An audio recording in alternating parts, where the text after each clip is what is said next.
दो बातें तत्काल हमको परास्त करती हैं। सच्ची मानिए, एक बार इस मन पर विजय प्राप्त करने की चेष्टा कीजिए। यदि आपके मन में काम आता है और आपने किसी से भी ऐसा संबंध रखा है, किसी क्रिया से, किसी व्यक्ति से, तो ये मन आपको वहीं जाके खड़ा कर देगा। मन जाके वही आपसे क्रिया कराने लगेगा। इसको सहारा मत देना, ये उड़ेगा, उड़ के फिर आपके अधीन हो जाएगा। जैसे जल जहाज का कौवा उड़ करके विश्राम जल जहाज में ही पाएगा, कितना उड़ेगा। अगर उसको कहीं कोई और जहाज या टापू मिल जाए तो वहां बैठ जाएगा।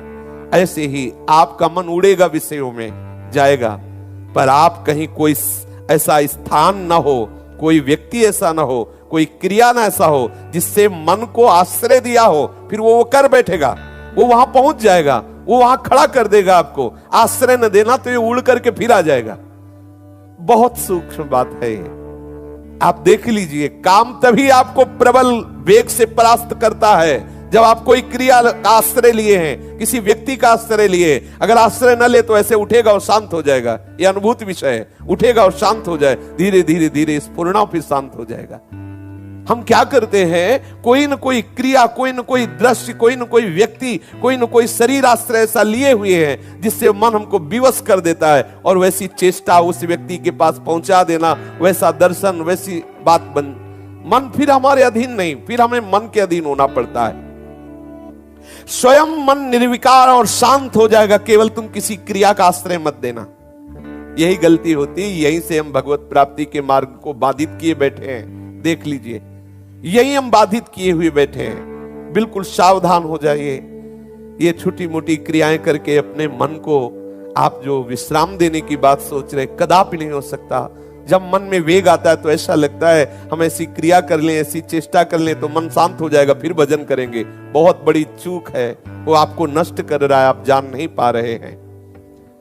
मन के दो कार्य हैं, एक है विषय का अवलंबन और दूसरा है विषय का चिंतन। ये किसी न किसी विषय का सहारा ढूंढता है। आप देख लेना, हमारे भ्रष्ट होने का कारण हमारा कोई न कोई सहारा है किसी भी विषय में। आप देख लीजिए, जो विषय आपको बहुत परेशान किए हैं, आप जानबूझ करके खुद अपना नाश कर रहे हैं। इसमें किसी का तर्क काम नहीं करेगा, क्योंकि उसी मार्ग में चले हुए हैं। आप यदि आश्रय नहीं दिए हैं, आपने किसी क्रिया या किसी व्यक्ति का आश्रय नहीं दिया है, तो आप कुछ ही दिनों में निर्विकार हो जाएंगे, आपका मन शांत हो जाएगा। यदि कोई क्रिया या किसी व्यक्ति का आश्रय दिए तो आप फिर नष्ट हो जाएंगे। मन की दो चाल है। सबसे पहली चाल, वो आश्रय पकड़ता है। भूख लगी तो किस घर में जाएंगे तो हमें वहां हमारे मनोनुकूल भोजन मिल जाए। पहला आश्रय पकड़ता है, क्रिया, वस्तु। फिर उसका चिंतन करता है। दोनों बातें तुम्हें काटनी है, तभी आप इस पर विजय प्राप्त करोगे।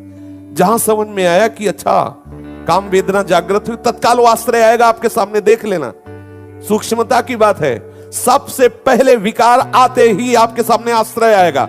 उस व्यक्ति से मिला जाए या वो क्रिया की जाए, वो आपको सामने रखेगा आश्रय।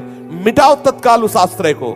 नहीं नहीं, श्री हरि चरणों में, प्रिया चरणों में तत्काल आश्रय अपने जो गुरु कृपा से ले रखा है उसमें आ जाओ तत्काल। उस विषय के आश्रय में मत टिकना। और चिंतन, तत्काल चिंतन बदलो, नाम कीर्तन करो। नाम जब एक दो हैं, एक आश्रय और एक चिंतन, दोनों को नष्ट कर दो। अगर मन तुम्हारे अधीन ना हो जाए तो बताना, मन शांत हो जाए। और हम गलती क्या करते हैं, इसी मनी राम के बहकावे में गलियों में भटकते रहते हैं। विषय चिंतन और विषय आश्रय, ये शरीर भी एक नगर है, ये 9 द्वारों वाला एक नगर है। हम इसी में भटकते रहते हैं। संकल्पपुर में, देहपुर में रहते हैं। हम वृंदावन में कहां रह रहे हैं। वृंदावन में तो प्रिया प्रीतम गलभैया दिए सहचरियों के साथ अद्भुत रस की वर्षा कर रही। हम संकल्पपुर में रहते हैं, देहपुर में रहते हैं, इसी में विचरण करते। पकड़ो, अगर विषय का नाश करके सच्चिदानंद रस में स्थित होना है तो जो ही कोई विषय आएगा तो सबसे पहले वो आश्रय प्रकट करेगा। आश्रय नहीं है तो आप विकल नहीं हो सकते। आश्रय नहीं है तो आप इतने घबराहट से युक्त नहीं हो सकते।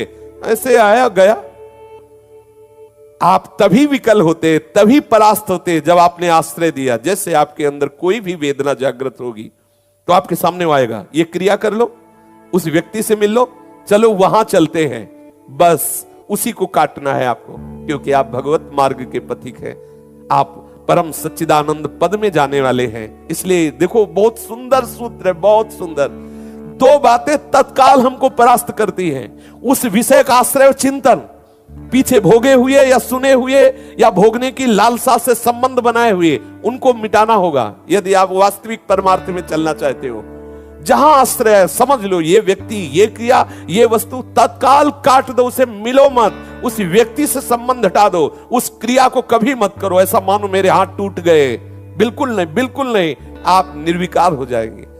इतनी शीतलता, इतना आनंद कि आप नाचोगे एकांत में। सच्ची मानिए, एक बार इस मन पर विजय प्राप्त करने की चेष्टा कीजिए। इसके दो सूत्र हैं, पहला है आश्रय, दूसरा चिंतन।